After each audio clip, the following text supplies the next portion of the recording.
Hi class, it's Mr. Kramer, and here is part 2 for your assignment for this coming week.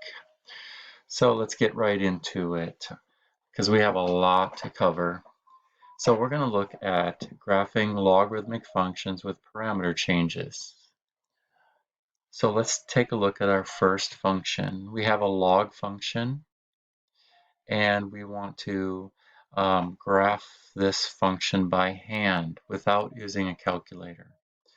So recall from yesterday that when you have a log function, you want to start off making a table for the parent for that log function. So on the last video, I gave you the format for a log parent function. So we're going to use this format here to start our table.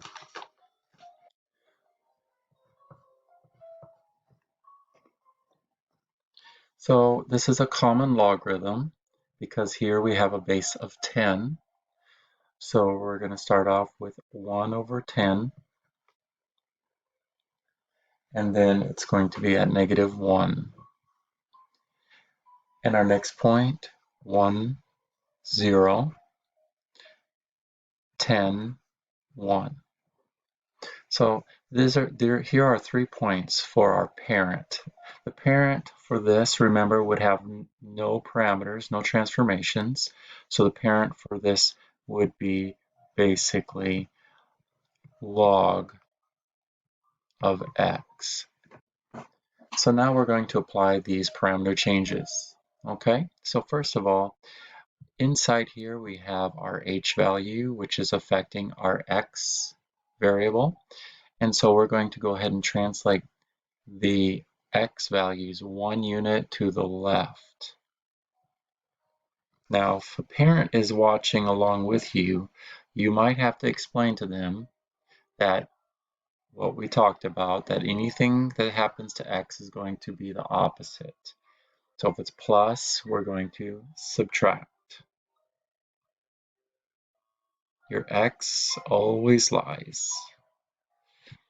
Okay? And then on the y side, that's going to be, in this case, our k value, and it's going to translate 2 units down, so we're going to be subtracting 2.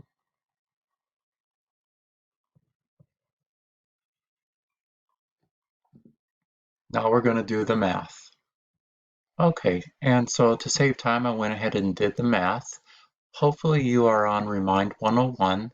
I sent out a link for you to download the Inspire calculator, and that's what I just used in order to get my answers for our transform table. So back to this. So now we're going to go ahead and, if you wish, you can plot and graph your parent on this graph, but we're going to go ahead and plot our transformed graph. So we're going to start off by drawing in our vertical asymptote.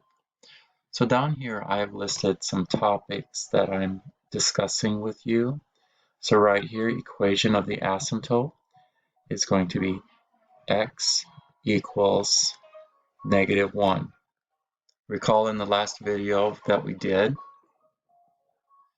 we talked about the asymptote for logarithms, okay? It goes with the h value. So we're going to go ahead and draw in our vertical asymptote at x equals 1, negative 1. All right, now we're going to plot our points. So negative 0.9, negative 3. Next point, 0, negative 2. And 9, negative 1. 1, 6, 7. So about right there. That's okay. So remember, when you draw the graph, you go along the asymptote. Don't touch it, just close. And then you're going to curve it through those points. And make sure you put arrows on the ends. Okay, so let's quickly go through these topics. Below it, transformations. Now on the worksheet that I sent you, I realize that I put down name the transformations and describe the transformations. Well, it's the same thing. So you don't have to do both. You don't have to do it twice. So the transformations here is it's going to be translated 1 unit to the left. Remember opposite. So to save time, I'm just going to put down left 1, and it's going to be translated 2 units down. Parent table, we did that right here. Transform table, that would be our new x and our new y. Now realize there may not always be a parameter in both locations. It might just be x that changes. So if x is the only thing that changes, then the original y would stay the same. If y is the only thing that's changing, then x, the original x, would stay the same. Okay, graphing, we did the graph right here. Equation of the asymptote, have done that. Let's do the domain quickly. So domain is left to right, so this graph goes left to -1, but not including -1, and to the right to infinity. The range, it's going infinitely down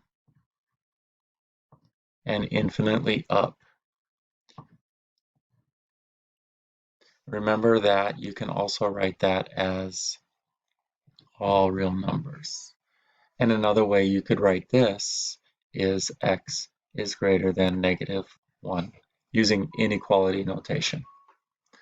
Okay, so wonderful, wonderful. Next, let's do a little extension here. So what I'd like to do right now is I want to show you how to find the inverse of this function. So I've basically already written out all the steps, and we'll walk through the steps together. So finding the inverse of a logarithmic function. So first of all, we're going to replace that f of x with y, since f of x is equal to y. And then remember, the first step is to switch the x and the y, which I did here. Notice everything else stays in place. Next thing we're going to do is we're going to solve for y. So here we switch x and y. And now we're beginning the process of solving for y. So we want to isolate y. So we undo adding and subtracting first. What you do to one side, we do to the other side. Okay, so now we have this equation. Next thing we want to do is we want to get rid of the log. So we're going to change forms. So remember how to change forms. We start off with the base, which in this case is 10. And then we go around in our circle. So 10 raised to the x plus 2 power, and that's going to be equal to y plus 1. And now we're in exponential form. You can ignore that minus 1 for right now. So again, we start with the base, 10.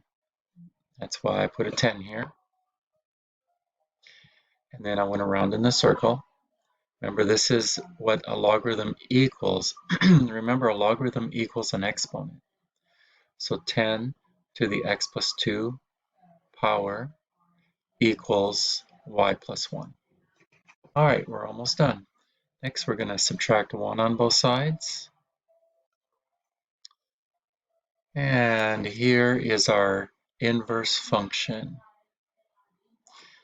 Now remember, we use the inverse notation. And since we changed f of x to y, we put the inverse notation on the y. But what we really want to do is convert it back to function notation. So back to function notation, inverse of f of x. And this is your inverse.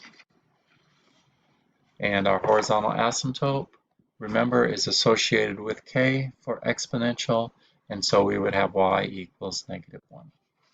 All right, so over the next couple weeks, plan on a lot of review and more exploration into logarithmic functions and their relationship with exponential functions. Remember, they're inverses of each other. Hope you're having a great day and a great weekend.